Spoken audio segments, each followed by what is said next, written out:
Net बंद है आज ना चलाते हाँ 2 दिन और कौन चल रहा है 13 तारीख तक चल गया चलियो। हाँ 3 बजे तक बंद है सच्ची 3 पूरे टाइम 3 बजे तक है। नमस्कार किसान भाइयों, मैं कृष्ण सियाग लेक्चरर एडवोकेट और प्राकृतिक किसान गांव जांडवाड़ा सोतर तहसील रतिया ज़िला फतेहाबाद हरियाणा से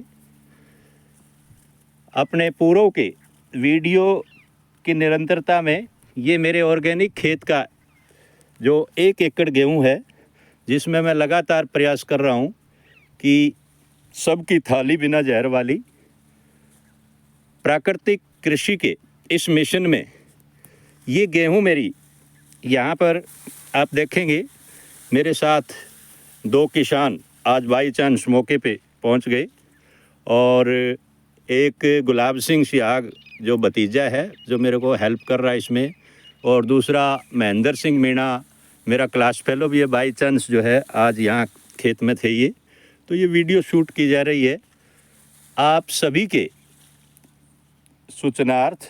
और जैसे कि पहले मैंने बताया था ये गेहूँ 31 अक्टूबर की बिजाई की हुई है। आज इसको लगभग 104 दिन हो चुके हैं और इस गेहूं में खड़े हैं तो इसकी हाइट आराम से बेल्ट से ऊपर जा रही है। अगर हम ऊंचाई की बात करें तो मेरे ख्याल में 4 फुट से ऊपर इसकी ऊंचाई है और बाल जो है गेहूं में आई हुई है। आज हम इसको तीसरा पानी दे रहे हैं। इस तीसरे पानी में हमने अब तक इस गेहूं में क्या दिया है वो मैं बताऊंगा। सबसे पहले बिजाई की आरसिको की organic DOP decomposed organic phosphorus जो कि डीएपी के स्थान पर दी थी। डीएपी केमिकल प्रोसेस से बनी हुई एक तरह से ऐसा उत्पाद है जो खेत को कम्पैक्ट करता है, मिट्टी को सख्त करता है, और इसके साथ यूरिया, 2 ही चीज़ें। अगर हम इन किसान भाइयों से बात करें तो महेंद्र भाई राम राम, आप लोग अपनी खेती में कौन से खाद ज़्यादातर देते हैं? जिसका यूरिया बिजाई के समय डीएपी कितनी डालते हैं 1 एकड़ में, किले में? ये 50 किलो का एक बैग। ठीक है। और यूरिया बाद में आज तक जो आपने अपनी खेती कर रखी है उसमें कितनी यूरिया दे चुके हैं अब तक? 3 बैग यूरिया के ये दे चुके हैं। और गुलाब, तुम अपने खेत में बताओ कितने कितने वो दे रखी हैं? 3 कट्टे डीएपी, यूरिया और 1 कट्टा डीएपी। इसके अलावा महेंद्र भाई क्या क्या दिया है गेहूं में? अगर यूरिया डीएपी से अलावा अगर बात करें, देख रहे हैं किसान सल्फर का भी उपयोग करते हैं या और भी अन्य जो खाद है, रसायन है, उनका डालते हैं, तो उसमें कौन कौन सी दिए हैं अपने खेत में? सल्फर डाली है। सल्फर, तो सल्फर आप देखेंगे किसान भाइयों कि रासायनिक खेती में जो भी उत्पादन लिया जा रहा है, इसी खेत के बीच में हम खड़े हुए हैं यहाँ, इसके बराबर जो है अगला आप देखेंगे तो गेहूं है, वो थोड़ी पछेती जरूर है, वो रासायनिक से की हुई है। और इस के पीछे अगर देखेंगे तो वो भी रासायनिक है। चारों तरफ इस खेत के रासायनिक से गेहूं है बोई हुई। तो यद्यपि ये गेहूं थोड़ी सी अगेती है, अगेती होने के साथ साथ इसमें 6 महीने से हम तैयारी कर रहे हैं। किसी भी प्रकार का हमने इसमें रसायन का प्रयोग नहीं किया। हरी खाद जरूर मिलाई गई थी बीच में, और अब गेहूं बालियों पे आई हुई है।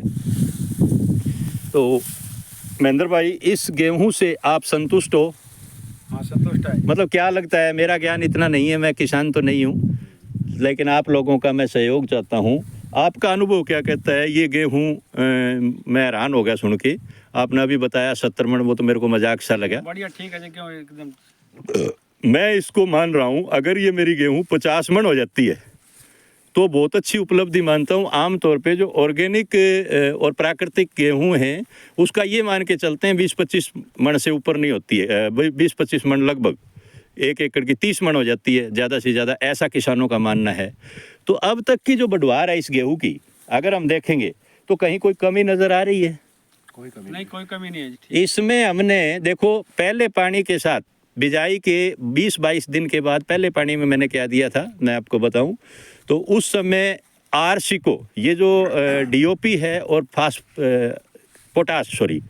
डीएपी के साथ में मैंने 25 किलो का एक पोटाश का जो है बैग भी दिया था। 75 किलो खाद दी हुई है शुरू में। उसके बाद इसमें मैंने पहले पानी के साथ जो दिया वो आरसिको की कंपनी की जो ऑर्गेनिक कंपनी है, और उसका किसान विकास सदन भी हमने गांव का बुक करवा रखा है, मैंने खुद ही करवा रखा है अपने।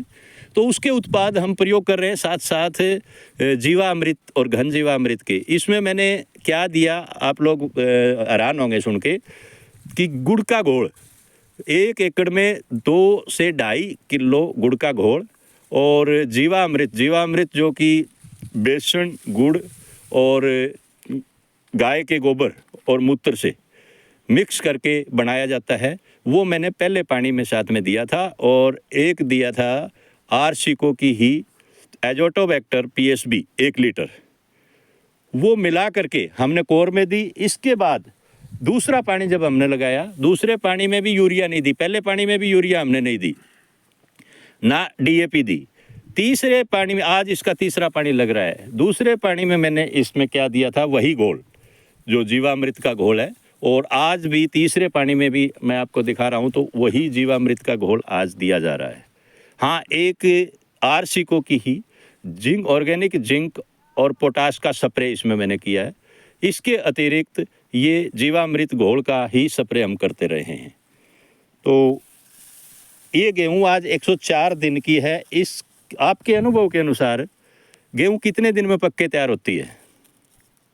चौथे महीने 13 तारीख में।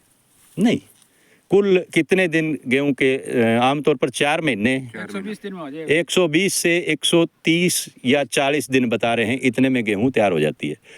तो आएगी तो गेहूं ये भी और गेहूं के साथ ही लगभग, लेकिन फ़र्क ये रहेगा क्योंकि ये कुछ अगेती भी बोई हुई है, और इसमें जो पकेवा होगा वो बड़ा समय लेके पूर्ण रूप से दाने इसके जो है पकेंगे।